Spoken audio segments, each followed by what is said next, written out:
नमस्कार दोस्तों, स्वागत है आप लोगों का इस वीडियो में। दोस्तों, इस वीडियो में हम अभ्यास 6C को देखेंगे। इससे पूर्व के वीडियो हमने इससे पूर्व के उदाहरणों को देखा है और इससे पूर्व एक्सरसाइजेज जो थी उनको तो हमने देख लिया है, थ्योरी पोर्शन को भी देख लिया है। यदि आप लोगों ने उन वीडियोज़ को नहीं देखा तो जाकर देख लीजिएगा। इस वीडियो के डिस्क्रिप्शन में मैं उन वीडियोज़ का लिंक डाल दूंगा। तो चलिए फिलहाल शुरू करते हैं। इस वीडियो में हम अभ्यास 6C के पहले क्वेश्चन को। तो आप देखिए, पहले क्वेश्चन में आपको कहा गया है सही विकल्प चुनिए। तो यहाँ पर आप देखिए A, B, C 3 पोर्शन दिए गए हैं, इनमें हमें हल करना है और सही विकल्प चुनकर बताना है।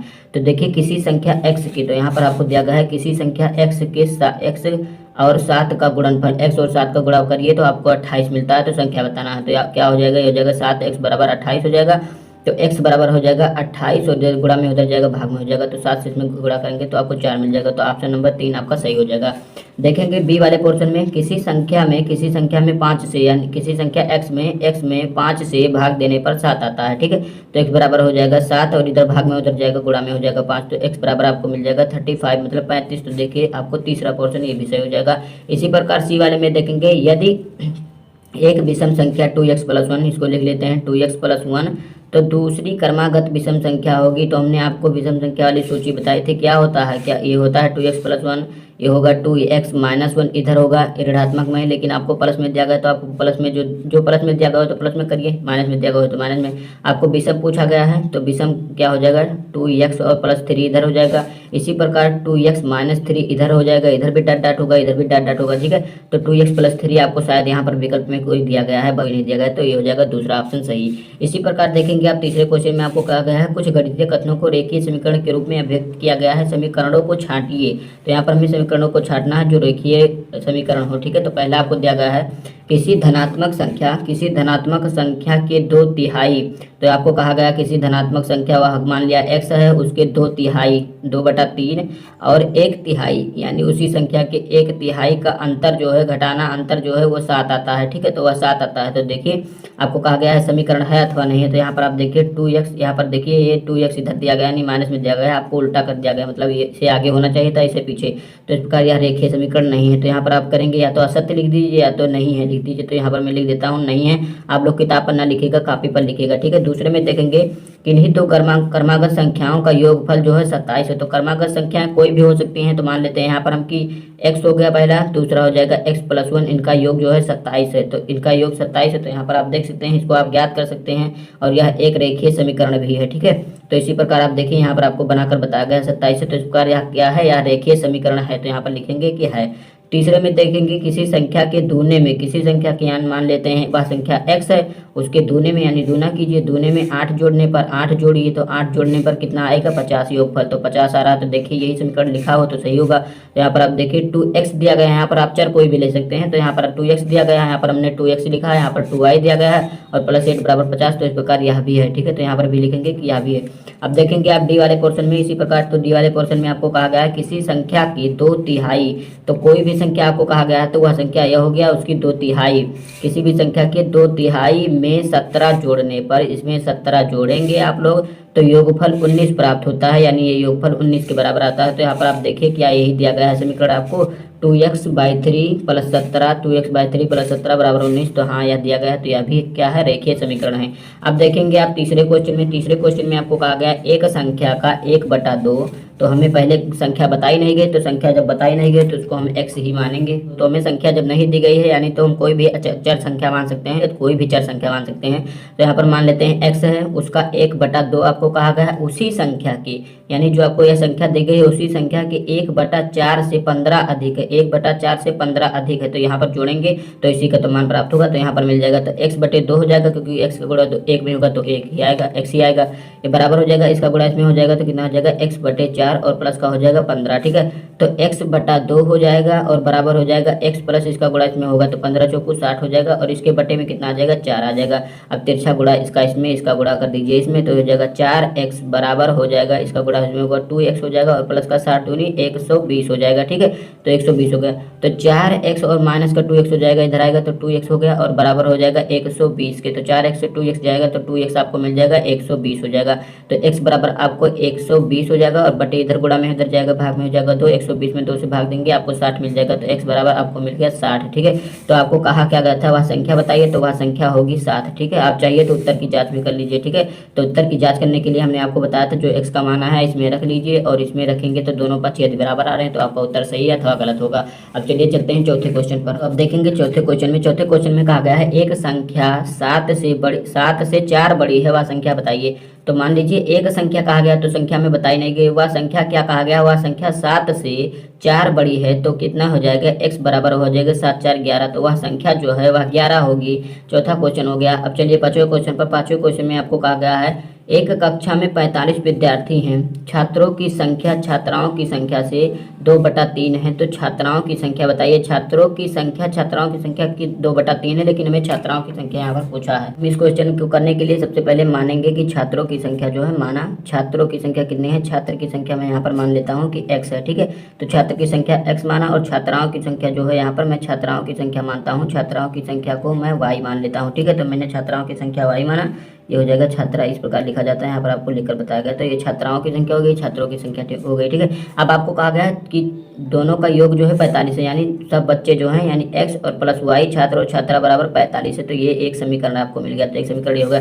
दूसरा समीकरण यहाँ से मिलेगा छात्रों की संख्या जो है, यहाँ पर मैं लिखता चलूंगा जैसे कहा गया है छात्रों की संख्या यानी x है, छात्रों की संख्या छात्राओं की संख्या की यानी छात्राओं की संख्या y है, उसके 2/3 के बराबर है। तो इस प्रकार ये दूसरा समीकरण आपको मिल जाएगा। ठीक है, तो कितना हो जाएगा, x बराबर आप लोग को यहाँ पर दिख रहा होगा y का गुणा 2 में होगा, तो 2y और प्लस का 3/3 हो जाएगा, तो ये होगा दूसरा समीकरण। ठीक है, ये पहला समीकरण हो गया। तो पहले समीकरण में x प्लस y बराबर आपको 45 दिया गया है। ठीक है, तो x का मान कितना है यहाँ पर देख सकते हैं 2y + 3, तो x का मान यहीं पर रख दीजिए x के स्थान पर, तो 2y/3 और प्लस का y बराबर हो जाएगा 45 के। अब आपका इसमें गुणा करना पड़ेगा, इसमें भी गुणा करना पड़ेगा, 3 का तो 2y हो जाएगा, और प्लस का इसका गुणा इसमें होगा तो 3y हो जाएगा, और बराबर 45 का गुणा 3 में होगा, तो आपको 135 यहाँ पर मिल जाएगा। तो 3 2 5y हो जाएगा, तो 5y मिल गया और 135 हो गया यहाँ से। तो y बराबर क्या हो जाएगा 135, और ये गुणा में इधर जाएगा, भाग में हो जाएगा। ठीक है, तो इसको गुणा इसमें करेंगे तो 5 दूनी 10 हो जाएगा, ये हो जाएगा 35, 5 7 35, तो y बराबर आपको कितना मिल गया 27 मिल गया। तो y हमने किसको माना था, यहाँ पर आप देख सकते हैं छात्राओं को हमने y माना था, और हमें यहाँ पर पूछा क्या था, हमने पूछा था छात्राओं की संख्या बताइए। तो आपको देखिए y का मान मिल गया, यानी छात्राओं की संख्या मिल गई। तो छात्राओं की संख्या कितनी है 27 है, बाकी जो बच्चे कितने हो जाएंगे x प्लस y बराबर आपको 45 दिया गया था छात्र और छात्रा। तो यहाँ पर आप देखिए y का मान प्राप्त हो गया। x ऐसा कैसा रहते हैं, y का मान यहाँ पर 27 रखेंगे और ये हो जाएगा 45 के बराबर। तो x बराबर हो जाएगा 45 और माइनस का 27 हो जाएगा, क्योंकि इधर प्लस में है। ठीक है, तो कितना हो जाएगा x बराबर हो जाएगा ये 45, यानी 15 से 7 जाएगा 8 बच जाएगा, और यहाँ पर कितना बचेगा 3 से 2 जाएगा 1, तो इस प्रकार हो जाएगा 18। किसकी संख्या, छात्र की संख्या 18, छात्राओं की संख्या यहाँ पर 27 आ जाएगा। ठीक है, अब चलिए चलते हैं अगले क्वेश्चन पर। 6 क्वेश्चन हो गए, छठे पर आ गए हैं। एक संख्या के 1/3 भाग में से उसका 1/4 भाग घटाने से शेष 4 आता है। तो हमें एक संख्या कहा गया, तो संख्या तो बताई नहीं गई, तो माना वह संख्या जो है जो बताई नहीं जाती उसको हम चर मान लेते हैं। तो कोई भी चर मान सकते हैं, मैंने यहाँ पर मान लिया x। ठीक है, तो किसी संख्या का यानी उस संख्या का 1/3 उस 1/3 में से उसी संख्या के 1/4 घटाने से आपको 4 प्राप्त हो जाएगा। कोई संख्या है माना x, उसके 1/3 से उसी संख्या का 1/4 घटाने पर आपको 4 मिलता है। तो यहाँ पर क्या हो जाएगा, x का गुणा 1 में होगा x मिल जाएगा, बटे 3 हो जाएगा, माइनस x का गुणा 1 में होगा x हो जाएगा, और बटे 4 बराबर 4 की हो जाएगा। ठीक है, तो हम इसका लासा लेकर कर सकते हैं, तिरछा गुणा कर देते हैं, तो तिरछा गुणा ही कर देते हैं। तो ये होगा तिरछा गुणा कर देंगे तो 4x हो जाएगा, और माइनस का 3x हो जाएगा, यहाँ पर माइनस लगेगा 3x हो जाएगा, बटे कितना हो जाएगा 4 3 12 हो जाएगा, बराबर हो जाएगा 4 की। तो 4x से 3x जाएगा, तो x बराबर कितना हो जाएगा, ये हो जाएगी 4, और इधर हो जाएगा कितना, गुणा में चला जाएगा 12, तो x बराबर आपको कितना हो जाएगा 12 चौको कितना हो जाएगा 48। तो वह संख्या जो हो जाएगी 48 हो जाएगी। ठीक है, तो वह संख्या हमें 48 मिल गई। अब चलिए चलते हैं अगले क्वेश्चन यानी 7वें क्वेश्चन पर। 7वें में आपको क्या कहा गया है कि आदर्श डेविड और हमीद का कुल भार 44 किलोमीटर है, यानी आदर्श डेविड और हमीद तीनों का मिलाकर भार 44 किलोग्राम है। यदि डेविड का भार आदर्श के भार से 1.3 किलोग्राम अधिक एवं हमीद के भार से 2.1 किलोग्राम अधिक हो, तो तीनों का अलग अलग भार ज्ञात कीजिए। तो यहाँ पर हम क्या करेंगे, सबसे पहले यहाँ पर हम लिखेंगे कि आदर्श तो आदर्श को आदर्श को जब इंग्लिश में लिखेंगे तो ए आएगा पहले, तो आदर्श को हम ए से प्रदर्शित करेंगे। डेबिट को हम क्या करते हैं, डेबिट को हम यहाँ पर डी से प्रदर्शित कर, यहाँ पर हम डेबिट को क्या करते हैं, डेबिट का मान हमें यहाँ पर ज्ञात करना है तो इसको हम डी मान लेते हैं, ठीक है। और यहाँ पर आपको क्या दिया गया है, हमीद, तो हमीद को हम किससे प्रेजेंट करेंगे, तो हमीद को हम प्रेजेंट करेंगे यहाँ पर एच से, ठीक है। अब देखेंगे आगे, तो आगे क्या कहा गया है आपको, आदर्श, हमीद और जो आपको ये दिए गए हैं आदर्श, इन तीनों के मान जो हैं कितने आए हैं, 44 किलोग्राम। लेकिन आगे एक बात और कहा गया है, डेबिट का भार जो है, तो डेबिट हम यहाँ पर लिखेंगे डेबिट, तो डेबिट का भार जो है कितना है, आदर्श के भार से 1.3 किलोग्राम अधिक से अधिक है, यानी आदर्श का भार और प्लस 1.3 किलोग्राम, ठीक है। तो यहाँ पर हम क्या करेंगे, आदर्श का भार लिख लेंगे, ठीक है, आदर्श, तो यहाँ पर लिखेंगे कि आदर्श का भार, यानी इस ए को जो हमने लिखा था इसका आदर्श का भार था, तो यहाँ पर मैंने लिखा आदर्श का भार, तो ये हो जाएगा आदर्श का भार बराबर कितना हो जाएगा, आदर्श का भार बराबर हो जाएगा डेबिट का भार यानी डी, तो डी और माइनस का 1.3, तो ये हो गया आदर्श का भार, ठीक है। इसी प्रकार आगे देखेंगे तो आपको कहा गया आगे डेबिट का भार यानी डी डेबिट बराबर होगा किसके, हमीद का भार से 2.1 किलोग्राम, यानी हमीद एच और प्लस उससे 2.1 किलोग्राम अधिक है। तो क्या करेंगे, यहाँ से हम हमीद का भार निकालेंगे, तो हमीद का भार कितना हो जाएगा, हमीद का भार बराबर हो जाएगा, यहाँ से देख सकते हैं हमीद का भार हो जाएगा बराबर एच, इधर एच को इधर रहने देते हैं, तो ये हो जाएगा भार से कितना कम हो जाएगा 2.1, ठीक है। तो यहाँ पर ये होगा हमीद का भार, ये होगा ये हो गया आदर्श का भार, और डेबिट का भार यहाँ पर डी से हमने प्रदर्शित किया, ठीक है। तो यहाँ पर आपको कहा गया है कि डेबिट का भार यानी डी, और यहाँ पर आदर्श का भार कितना दिया गया है, आदर्श का भार दिया गया है डी और माइनस का 1.3, ठीक है। और यहाँ पर हमीद का भार कितना दिया गया है, डी माइनस 2.1, ये बराबर है कितने की, यहाँ पर देखिए तीनों का भार 44 किलोग्राम के बराबर है, तो 44 किलोग्राम के बराबर हो गए, ठीक है। आशा करता हूँ आपको समझ में आया होगा, ठीक है। यहाँ से हमने क्या किया, तीनों को प्रदर्शित कर लिया, तीनों को प्रदर्शित करने के लिए यहाँ पर जो हमें कंडीशन दी गई थी क्वेश्चन में उसको हमने लगाया, अप्लाई कर दिया। अब देखेंगे आगे, तो ये हो जाएगा डी और डी और डी तीनों प्लस में है, तो हो जाएगा 3D के, ठीक है। अब देखेंगे 2.1 और 1.3 जो दिया गया है माइनस में दोनों दिए गए हैं, तो 2 और 1 दशमलव के आगे वाले जोड़ लेते हैं, तो ये माइनस में है तो माइनस हो जाएगा, 2 1 3 हो जाएगा, और 3 और 1 4 दशमलव के बाद 4 हो जाएगा, तो बराबर हो जाएगा 44 के, ठीक है। तो ये हो जाएगा 3D बराबर हो जाएगा 44, और इधर माइनस में हो जाएगा प्लस में हो जाएगा 3.4, तो ये हो जाएगा 3D बराबर 44 में 3 और 0.4 जोड़ेंगे तो 47.4 मिल जाएगा आप लोगों को। तो D बराबर कितना हो जाएगा, 47.4 और बट्टे 3, ठीक है। तो D बराबर कितना आ जाएगा, D जब आप 47 इसमें भाग देंगे तो आपको कितना मिल जाएगा, 16 3 48 हो जाएगा, तो 15 3 45 बच जाएगा 2, और कितना हो जाएगा, लगभग हो जाएगा 8 आ जाएगा, ठीक है। तो 15.8 किलोग्राम हो जाएगा, किसका भार है ये डेबिट का भार है, क्योंकि डी से प्रदर्शित किया गया है, ठीक है। अब डेबिट का भार हमें मिल गया, तो आदर्श का भार ज्ञात कर सकते हैं ना, तो आदर्श का भार कितना है, आदर्श का भार बराबर है डी माइनस 1.3 के। तो आदर्श का भार को हम क्या लिखते हैं, ए लिखा, आदर्श के भार को हमने ए लिखा, या आप चाहिए तो ऐसे लिख लीजिए कि आदर्श का भार, तो आदर्श का भार हम क्या करेंगे, यह है डेबिट का भार। यहाँ पर आप देख सकते हैं इक्वेशन में आपकी डेबिट के भार से 1.3 किलोग्राम कम है, तो डेबिट का भार कितना है, डेबिट का भार है 15.8 और उससे 1.3 किलोग्राम इनका कम है, तो इससे घटा देंगे तो कितना मिल जाएगा, आपको मिल जाएगा 15 से 1 जाएगा 14 मिल जाएगा, 8 से 3 जाएगा तो 5, यहाँ पर आपको 14.5 किलोग्राम यानी 14.5 किलोग्राम आदर्श का भार मिल जाएगा। अब हमें हमीद का भार ज्ञात करना है, तो हमीद का भार कितना हो जाएगा, हमीद का भार यहाँ पर आप देख सकते हैं हमीद का भार कितना हो जाएगा, डेबिट के भार से 2.1 किलोग्राम कम है, तो डेबिट का भार कितना है 15.8 और इससे 2.1 किलोग्राम इनका कम है, तो हो जाएगा हमीद का भार कितना हो जाएगा, हमीद का भार 15 से 2 घटाएंगे तो आपको यहाँ पर मिल जाएगा 13, और 8 से 1 घटा देंगे तो 13.7 किलोग्राम मिल जाएगा। अब हमें कहा गया है तीनों का भार जो था 44 किलोग्राम के बराबर था, तो तीनों को जोड़ लीजिए, तो यहाँ पर आप क्या करेंगे, ए प्लस डी और प्लस का एच, यानी आदर्श, डेबिट और हामिद का भार 44 किलोग्राम के बराबर था, इसको चेक कर रहे हैं यहाँ पर। तो आदर्श का भार कितना है, सबसे पहले आदर्श का भार आप यहाँ पर देख सकते हैं, आदर्श का भार दिया गया है 14.5 किलोग्राम, हमने ज्ञात किया 14.5 किलोग्राम, प्लस डेबिट का भार 15.8 किलोग्राम, यहाँ पर आप देख सकते हैं, तो 15.8 किलोग्राम इसको लिखेंगे, और प्लस उसके बाद हामिद बचे, हामिद का भार कितना है 13.7 किलोग्राम बराबर होगा 44 के, ठीक है। तो दशमलव की इधर जो संख्याएं हैं उसको हम जोड़ लेते हैं, तो 7 ये है, 8 ये 15 और 5 ये 20 के शून्य आ जाएगा, हासिल आएगा 2 2 और 3 5 5 10 10 4 14 के 4 आ जाएगा, और हासिल आया 1 1 2 2 1 3 और 1 ये 4 आ गया, ठीक है। एक अंक पर दशमलव, तो यहाँ पर एक अंक पर दशमलव लगा दीजिए तो बराबर होगा 44 के। तो 44 और दशमलव 0 बराबर 44, यानी 44.0 का मतलब कितना है 44, तो 44 बराबर 44 आ गया। इस प्रकार हमने क्वेश्चन नंबर 7 को कम्प्लीटली कर लिया है, और बड़ी आसानी से, आशा करता हूँ आपको समझ में आया होगा, यहाँ पर 44 होगा, ठीक है। अब चलिए चलते हैं 8वें क्वेश्चन पर। तो हो गया अब 8वें में, देखिए 2 अंकों की एक संख्या के अंकों का योगफल 4 है, यदि दहाई के अंक से इकाई का अंक अंक घटा दिया जाए तो शेष 2 आता है। संख्या ज्ञात करना, तो यहाँ पर हमें संख्या बताना है। ठीक है, तो आइए हम यहाँ पर देख लेते हैं कैसे। 2 अंकों की एक अंक संख्या के अंकों का योग 4 है। तो यहाँ पर हम मान लेते हैं कि यहाँ पर मानते हैं इकाई का अंक x मान लेते हैं तथा दहाई का अंक आप क्या मान लेते हैं, दहाई का मान आप लोगों को y मानना पड़ेगा। ठीक है, तो हमें कहा गया है x और प्लस y यानी इकाई और प्लस दहाई का मान आपको 4 दिया गया। यहाँ पर आप देख सकते हैं इकाई और दहाई का योग जो है 4 है। ठीक है, तो इकाई और दहाई का योग 4 है, ये पहला समीकरण आपको मिल जाता है। लेकिन दूसरे कंडीशन में आपको कहा गया है यदि दहाई में से यानी दहाई जो आपको दिया गया है दहाई से इकाई घटा दिया जाए, दहाई से इकाई आपको क्या दिया गया है x, इसको घटा दिया जाए तो ये आपको शेष बताया गया है कि 2 मिलता है। तो यहाँ पर आपको 2 लिखना पड़ेगा, तो ये हो गया दूसरा समीकरण। ठीक है, अब देखिए समीकरण 1 समीकरण 2, यहाँ पर आप क्या करेंगे, यहाँ पर समीकरण 1 और 2 को इस प्रकार से लिख लीजिए, ये x और प्लस का y बराबर 4 लिख दीजिए, ये हो गया समीकरण 1। ठीक है, तो यहाँ पर आप देखिए x माइनस में इसको आगे कर दीजिए, तो माइनस का x और y प्लस में है तो प्लस या y लिख दीजिए। इस समीकरण को थोड़ा सा रूपांतर कर रहे हैं, इस x को हम आगे ले आए, इसको y को पीछे ले गए, बराबर हो जाएगा 2 के ही। ये समीकरण 2 ही है। ठीक है, हम जोड़ देते हैं समीकरण को। ठीक है, तो यहाँ पर जोड़ देंगे, प्लस माइनस ये हो जाएगा कैंसिल, ये y 2y हो जाएगा। ठीक है, ये y 2 हो जाएगा, y हो जाएगा और बराबर 4 2 6 के आ जाएगा। तो y बराबर आपको कितना मिल जाएगा, 6/2 बराबर 3। तो यहाँ पर आपको दहाई क्या मिल गया, दहाई आपको 3 मिल गया। अब इकाई आप क्या करना होगा, तो यहाँ पर आप देखिएगा एक समीकरण को दिया गया था आपको इकाई और प्लस दहाई का योग आपको 4 दिया गया था।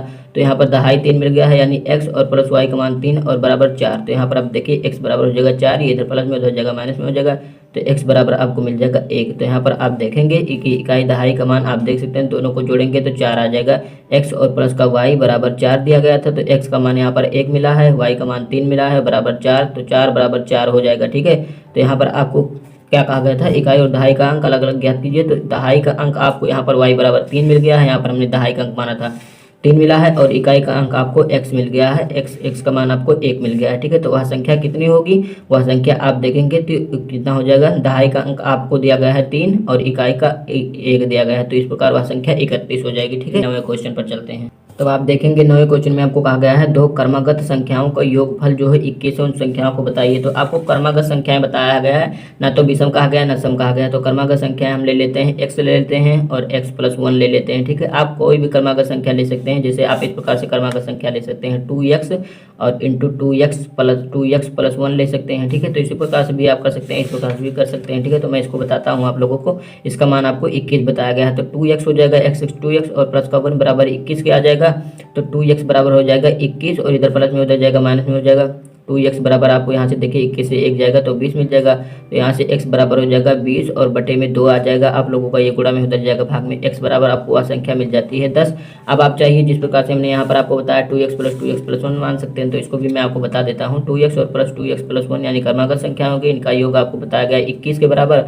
तो 2x 4x हो जाएगा और प्लस का 1 बराबर हो जाएगा 21 के, तो 4x बराबर हो जाएगा 21, इधर प्लस में उधर जाएगा माइनस में हो जाएगा, आप समझ रहे होंगे। तो 4x बराबर हो जाएगा 21 से यहाँ पर जाएगा 1 तो 20 बच जाएगा। ठीक है, तो यहाँ पर आपको कितना मिल जाएगा, x बराबर 20 और बटे 4, तो यहाँ पर आपको यह संख्या मिलेगी 5। ठीक है, अभी x का मान इतना आया है तो आपको कितना मिल जाएगा, क्रमागत संख्याओं का मान आपको पूछा गया है, तो 2x हो जाएगा और प्लस 2x 1 हो जाएगा तो 5 और गुणे 2 हो जाएगा, ये हो जाएगा 10। ठीक है, ये हो गया 10। और दूसरी संख्या कितना है, दूसरी संख्या 2x+1 है, तो इसमें 2x यानी 2x+1 है, तो 2 इंटू x का मान आपको 5 मिला है और प्लस का 1 मिला है, तो 2 पंचे 10 1 11 हो जाएगा। तो 11 10 कितना होगा, 21 दोनों संख्या। ठीक है, लेकिन अभी यहाँ पर हमने ऊपर वाले में नहीं ज्ञात किया दोनों संख्याओं को, दोनों संख्याओं को यहाँ पर भी ज्ञात करेंगे। पहली संख्या x माना था x और x+1 दूसरी संख्या थी, तो x और प्लस का 1 दूसरी संख्या थी, तो x+1 कितना, ये आपको यहाँ पर देखिए इसमें आपको 10 मिला है, तो यहाँ पर हो जाएगा 10। ठीक है, x का मान 10 और x+1 हो यहाँ पर दिया गया है आपको। ठीक है, तो कितना हो जाएगा 10 और प्लस का 1 बराबर 11 हो जाएगी। तो पहली संख्या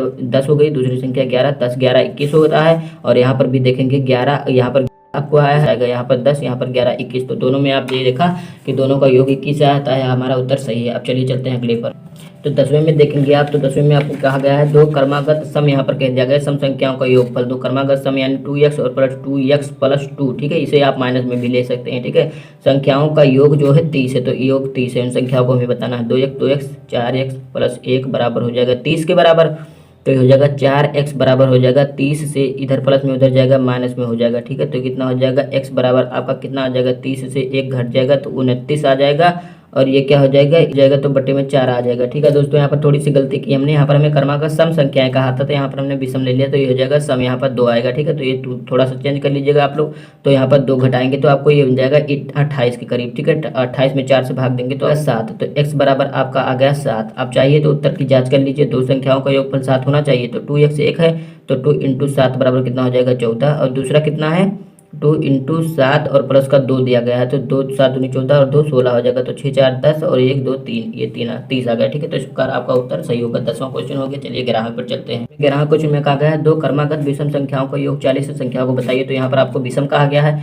तो यानी एक ले लीजिए, x प्लस 1 ले लीजिए, एक विषम संख्या यह होती है। 2x प्लस 1 एक विषम संख्या होती है, और 2x प्लस 3 एक विषम संख्या होती है। ठीक है, और हमें क्रमागत कहा है, तो इसको हमने ले लिया, ये हो जाएगा प्लस 40 के बराबर हो जाएगा। ठीक है, और ये हो जाएगा 2x 4x हो जाएगा, और प्लस के 3 1 4 हो जाएगा, और बराबर हो जाएगा 40 के। ठीक है, तो क्या हो जाएगा, ये 4x बराबर हो जाएगा 40, और ये प्लस में उधर जाएगा माइनस में 4 हो जाएगा, तो 4x बराबर आपका कितना मिल जाएगा, 40 से 4 जाएगा 36 मिल जाएगा। तो x बराबर हो जाएगा 36, और ये गुणा में भाग में चला जाएगा 4, तो 4 से इसमें भाग देंगे तो आपको 9 मिल जाएगा। तो x बराबर आपको 9 मिल गया। तो हमें संख्याएं ज्ञात करने को कहा, तो 2x प्लस 1 हो जाएगा, तो यानी 2 इंटू एक्स के स्थान पर हमने 9 मान ज्ञात किया, तो 9 और प्लस का 1 9 दूनी 18 1 19, यह संख्या 1 19 हो जाएगी। दूसरी कितनी हो जाएगी 2 इंटू, यहाँ पर हमने 9 ज्ञात किया x का मान, और प्लस का 3 9 दूनी 18 18 और 3 21 हो जाएगा। तो इस प्रकार आप देखेंगे कि 21 और 19 कितना हो जाएगा, ये हो जाएगा 40 के बराबर। तो यही दोनों संख्याएं होंगी। ठीक है, एक होगा 19, एक होगा 21। ठीक है, अब चलिए अगले क्वेश्चन पर चलते हैं। तो आगे देखेंगे 12वें क्वेश्चन में कहा गया है एक भिन्न संख्या का हर 7 है, हर आपको 7 दिया गया है, यदि उसके अंश और हर दोनों में 3 जोड़ दिया जाए तो उस भिन्न का मान 4/5 हो जाता है।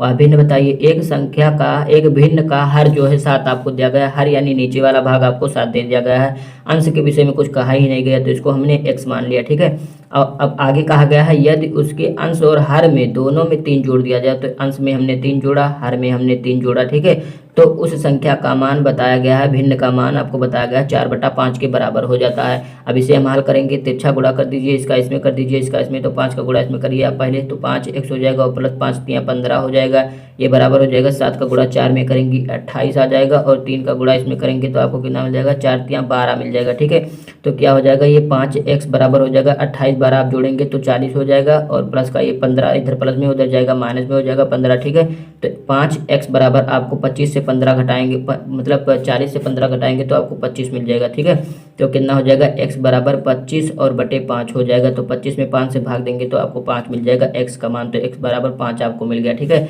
आपको देखिए उत्तर की जांच करना चाहें तो यहाँ पर आपको दिया गया है x प्लस 3 यानी x का मान 5 और प्लस 3 दिया गया है, तो यहाँ पर 3 दिया गया था, और प्लस 7 और प्लस 3 कितना हो जाएगा 10, और ये बराबर हो जाएगा 4/5 के। ठीक है, तो क्या करेंगे आप 5 और 3 कितना हो जाएगा 8/10 बराबर हो जाएगा 4/5 के। ठीक है, इसको सरल रूप में कर लीजिए, तो 2 से काटेंगे तो 4 आ जाएगा, इसको काटेंगे 5 तो 4/5 बराबर 4/5। तो इस प्रकार आप देख सकते हैं वह भिन्न क्या हो जाएगी, भिन्न को भी आपको ज्ञात करना है, तो वह भिन्न कितनी हो जाएगी, आपको हर दिया गया था 7 और अंश को हमने x माना था, यहाँ पर आप देखेंगे अंश को x माना था, तो x बराबर 5, तो वह भिन्न हो जाएगी 5/7। ठीक है, और हमने उत्तर की जांच भी की 4/5 बराबर 4/5। तो इस प्रकार आपका अभ्यास 6C भी कंप्लीट होता है। अगर वीडियो आपको अच्छा लगा तो वीडियो को लाइक शेयर और चैनल को सब्सक्राइब करना ना भूलिएगा। धन्यवाद, मिलते हैं अगले वीडियो में।